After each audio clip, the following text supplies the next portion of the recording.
दरम्यान महायुतीमध्ये मुख्यमंत्री पदाबाबत चाललेला खल आणखी 2 ते 3 दिवस चालू शकतो अशी माहिती राष्ट्रवादी प्रदेशाध्यक्ष सुनील तटकरे यांनीही दिली आहे। दिल्लीत महायुतीच्या नेत्यांसोबत चर्चेनंतर मुख्यमंत्री पदाबाबत निर्णय होईल असं त्यांनी सांगितलं।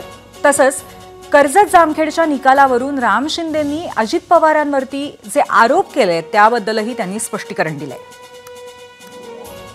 आपल्यासोबत राष्ट्रवादी काँग्रेस पक्षाचे प्रदेशाध्यक्ष सुनील तटकरे आहेत। सर, मुख्यमंत्री पदासंदर्भामध्ये अजूनही चर्चा सुरू असल्याचं पाहायला मिळतंय।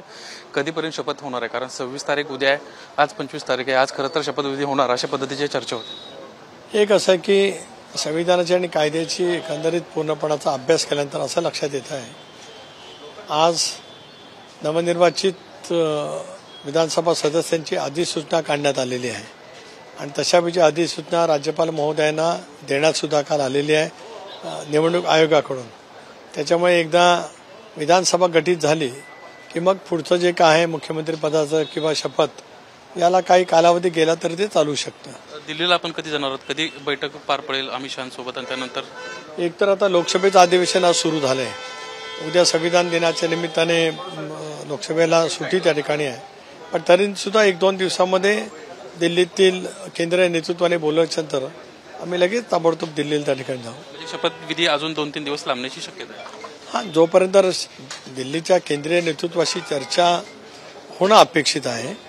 जसं राष्ट्रवादी काँग्रेस पक्षाच्या विधिमंडळ पक्षाने अजितदादांचं नेतेपदी निवड केली, शिवसेनेने आदरणीय एकनाथराव शिंदे साहेबांची नेतेपदी निवड केली, भारतीय जनता पक्षाची पण कदाचित विधिमंडळ पक्षाची बैठक होऊ शकते आहे आणि ती औपचारिकता असते शेवटी, एक फॉर्मॅलिटी म्हणून, परंतु बोलवतील लवकरात लवकर। आपलेच मंत्री जे आहेत अनिल पटेल यांनी दावा केलाय की अनेक समोरच्या पक्षातले जे आहेत ते आपल्या तुमच्या संपर्कात आहेत, राष्ट्रवादी काँग्रेस पक्षाच्या अनेक इच्छुक आहेत किंबहुना येण्यासाठी। काय सध्याच्या अपडेट आहेत या संदर्भातल्या? 10 जण आहेत, पराभूत उमेदवार हे देखील संपर्कात आहेत। Wait and watch. कधीपर्यंत वेट अँड वॉच? पण कोणीतरी असेल। Wait and watch, all is going on, wait and watch. काही वेळापूर्वी अजित पवारांची आणि रोहित पवारांची भेट झाली। अजित पवारांनी त्यांना म्हणलं, पट्ट्या जर मी तिकडे आलो असतो ना तर तुझं अवघड झालं असतं। हाच धागा राम शिंदेंना पकडला आणि त्यांना म्हटलं की रोहित पवारांना निवडून आणायच्या कटामध्ये अजित पवार सहभागी आहेत, महायुतीच्या नेत्याची सभा झाली असती तर कदाचित मी निवडून आलो असतो। एक असं आहे की दादाने जे काही वक्तव्य केलं ते स्वर्गीय चव्हाण साहेबांच्या समाधीच्या आसपास मी पाहिलं ती क्लिप। त्यावेळेला दादा तिकडे चालले होते समाधीला नतमस्तक होण्यासाठी आणि रोहित पवार येत होते, असं जे मी पाहिलं ते कदाचित उलटही असू शकेल।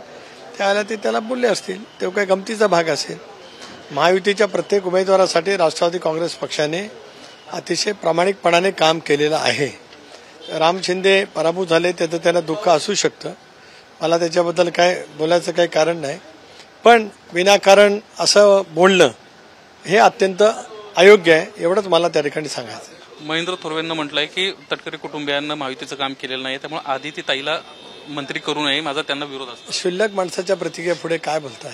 सोडून द्या ना, फार प्रतिक्रिया देण्याच्या दखल घेण्याचे पात्र नाही आहेत। परंतु यामुळे महायुतीमध्ये खडा पडतोय, राम शिंदे काही पडू शकत नाही, आम्ही सगळे अबद्ध आहोत।